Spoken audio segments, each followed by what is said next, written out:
Gràcies, president.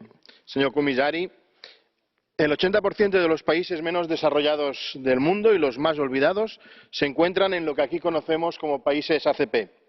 Y ahora que tanto se parlotea de los fracasos de la Unión Europea y ahora que tanto se habla de la necesidad de trabajar en las causas de las migraciones, debemos cuanto menos mostrar la tranquilidad de que ya hace tiempo que los europeos entendimos lo que había que hacer y nos pusimos manos a la obra. No empezamos ayer.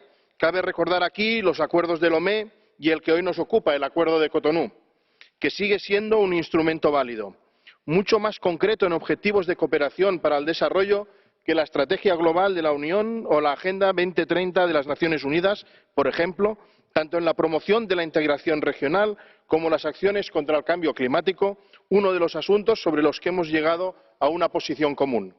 Sin embargo, también es cierto que a fecha de hoy tenemos cuestiones pendientes, retos a superar, nuevos paradigmas en las relaciones de la Unión con los países ACP o las relaciones de estos mismos países con otros actores globales como China.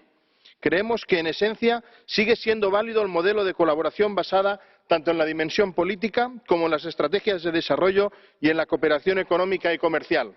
Precisamente la coincidencia en el tiempo de la expiración del Acuerdo de Cotonú y del marco financiero plurianual de la Unión nos da una oportunidad única para conseguir integrar el Fondo Europeo de Desarrollo en el presupuesto general y mejorar así en transparencia, eficiencia y rendición de cuentas.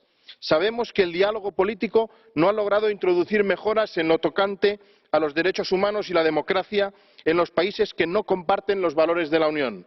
Otro reto a superar. Desde esta casa debemos velar para consolidar y mejorar en el futuro el trabajo hecho estos 20 años. Quedan más de 3 años, hay margen. Es por todo ello que apoyaré el informe del señor Neuser, que me parece apropiado, bien trabajado y que aprovecho para agradecer. Moltes gràcies, president, senyor comissari.